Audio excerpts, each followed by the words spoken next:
Have you ever set a goal with complete confidence, only to quit 3 days later? Maybe you promised yourself you'd wake up early, hit the gym, or finally start that side project.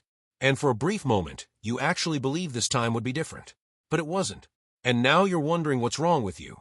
Why do some people seem to have iron willpower while you can't even resist scrolling through social media for 5 minutes? Here's the truth. There's nothing wrong with you. You just don't understand how discipline actually works. And today, I'm going to show you the complete system for building real, lasting discipline that doesn't rely on motivation or willpower. By the end of this video, you'll have a step-by-step blueprint that actually works. So let's dive in. Before we talk about building discipline, we need to destroy the biggest myth that's been holding you back. Most people think discipline is about forcing yourself to do things you hate through sheer willpower. They imagine some Navy SEALs screaming at themselves in the mirror at 4 a.m., pushing through pain and discomfort every single day. And yeah, that sounds impressive. But it's also completely unsustainable. Because willpower is a finite resource. It runs out. And when it does, you're back to square one. Real discipline isn't about white-knuckling your way through life. It's about creating systems and environments that make the right choices automatic. Think about it for a second. You don't need discipline to brush your teeth every morning. You don't need motivation to lock your door when you leave the house. Why? Because these actions are habits. They're automatic. The goal isn't to become some superhuman with unlimited willpower. The goal is to build habits so strong that discipline becomes effortless. You're not constantly fighting yourself. You're just doing what you always do. This mindset shift alone will change everything. Because once you stop relying on motivation and start building systems, discipline stops being this massive mountain you have to climb every day. It becomes a gentle slope you barely notice. Now, let's talk about why your previous attempts at discipline failed. And I'm going to be brutally honest here. You tried to change everything at once. You set these massive, ambitious goals that sounded great in your head. Wake up at 5 a.m., work out for 2 hours, eat a perfect diet, read for an hour, meditate, journal, learn a new language, all starting Monday. And Monday comes and you're pumped. You do everything. You feel amazing. You're convinced this is finally it. Tuesday, still going strong. Maybe a little tired, but you push through. Wednesday, you're exhausted. You skip one thing. Then 2. By Friday, you're right back where you started, except now you also feel like a failure. Sound familiar? Here's why this happens. Your brain sees massive change as a threat. It's wired for survival, not transformation. When you suddenly overhaul your entire life, your brain triggers every defense mechanism it has to get you back to baseline. Because baseline is safe. Baseline is familiar. Even if baseline sucks. The second mistake. You relied on motivation. Motivation is like a drunk friend. It's super excited and supportive when it shows up, but you can't count on it being there when you actually need it. Motivation gets you started. Systems keep you going. And the third mistake. You had no real plan for when things got hard. And things always get hard. Life happens. You get sick. Work gets crazy. Your motivation disappears. And without a plan for those moments, you quit. But here's the good news. Once you understand why you failed, you can build a system that prevents those failures.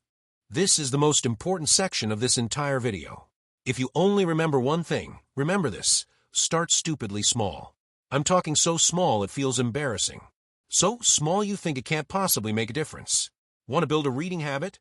Don't commit to reading 30 minutes a day. Commit to reading one page. One single page. Want to start exercising? Don't plan a 2-hour gym session. Do 5 push-ups. That's it. Want to meditate? Start with 2 minutes.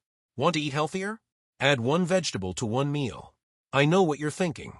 That's way too easy. I could do way more than that. And you're right. You can. But that's not the point. The point is building the identity of someone who keeps promises to themselves. Your brain doesn't care if you do 5 push-ups or 50. What it tracks is consistency. Did you do what you said you would do? That's the only thing that matters in the beginning. Think of it like this. If I asked you to lift 500 pounds right now, you couldn't do it.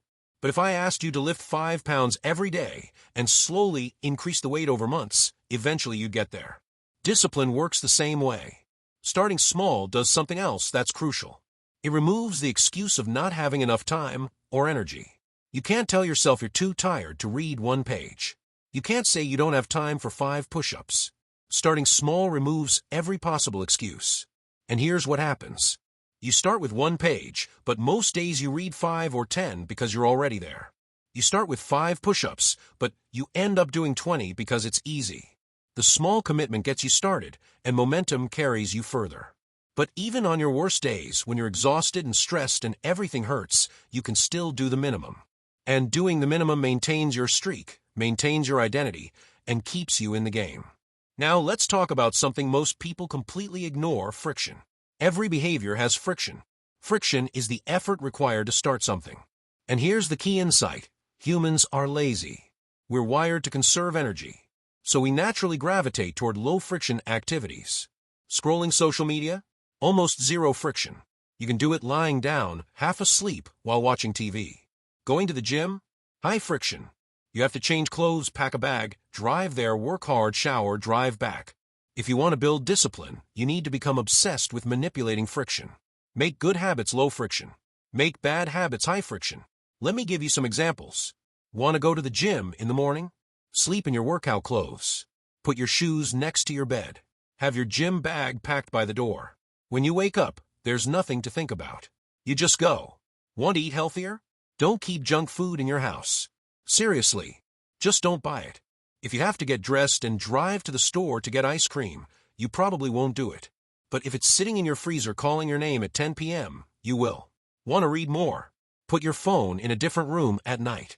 Put a book on your pillow. When you get into bed, the book is right there. Your phone is far away. Low friction versus high friction. Want to stop wasting time on your phone? Delete social media apps. Don't just log out. Delete them. Make yourself go through the hassle of reinstalling them every time. Most of the time, you won't bother. Every decision requires energy. The more friction you remove from good habits and add to bad habits, the less discipline you actually need. You're not relying on willpower. You're engineering your environment to make the right choice the easy choice. This is what disciplined people actually do. They don't have superhuman willpower. They just design their lives so well that discipline becomes automatic. All right, now I'm going to share a rule that completely changed my relationship with discipline. It's called the 2-day rule, and it's incredibly simple. Never skip 2 days in a row. That's it. That's the whole rule. Life happens. You're going to miss days. You'll get sick. You'll have an emergency. You'll be traveling. You'll just have a bad day where you can't bring yourself to do anything. That's normal. That's human. Missing 1 day is an exception. It's life. But missing 2 days in a row? That's the beginning of a new habit. And that new habit is quitting. Here's why this rule is so powerful. It removes the pressure of being perfect. You don't have to have a perfect streak. You don't have to beat yourself up over missing a day. One missed day is fine. It's built into the system. But it also creates a hard boundary. You get 1 day off. That's your buffer. But if you missed yesterday, today is non-negotiable. Even if you have to do the absolute minimum, you do it. Missed your workout yesterday? Fine. But today you're doing something, even if it's just 10 push-ups. Didn't read yesterday? Okay. But today you're reading 1 page, even if that's all you have energy for. This rule does something else that's crucial. It prevents the spiral. You know what I'm talking about.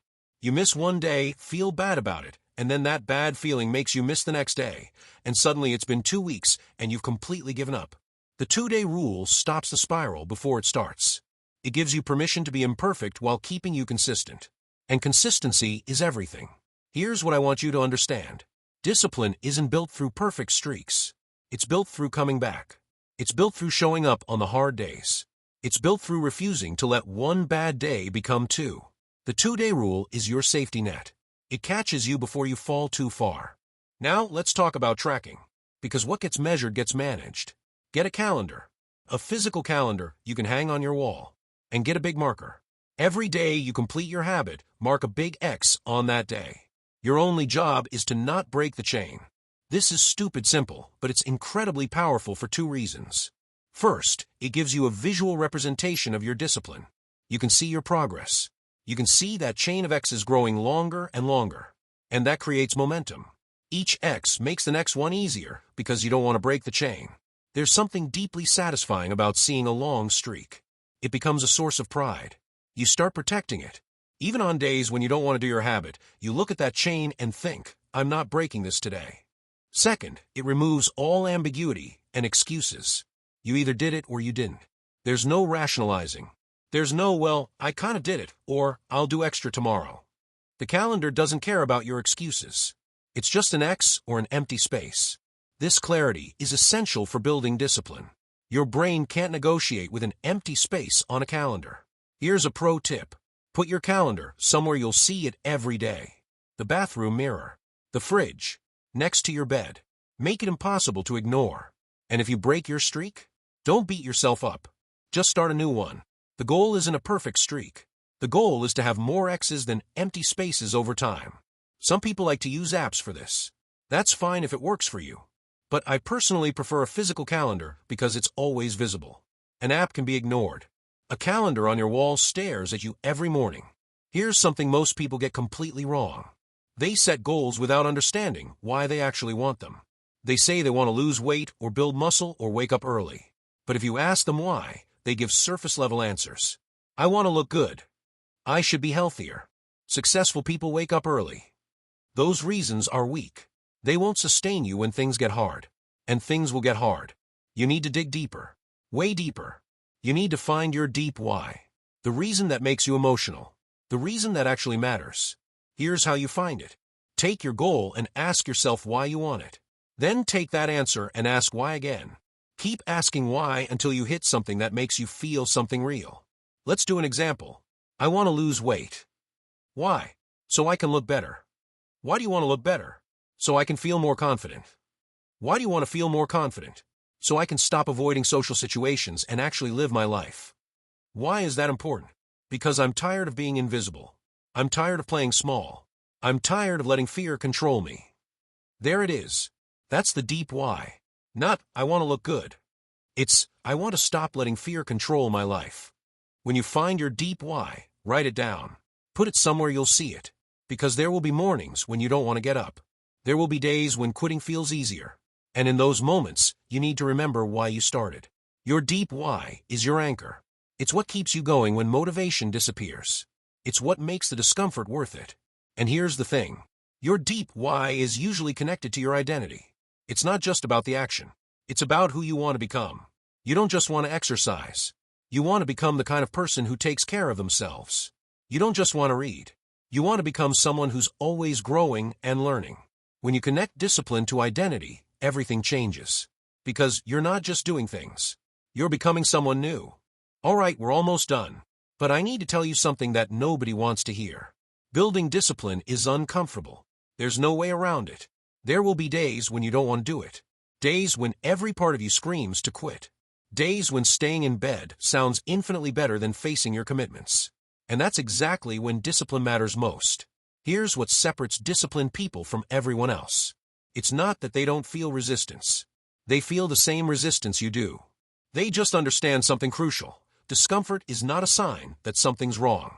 Discomfort is a sign that you're growing. Think about it. When you lift weights, your muscles hurt. That pain isn't damage. It's growth.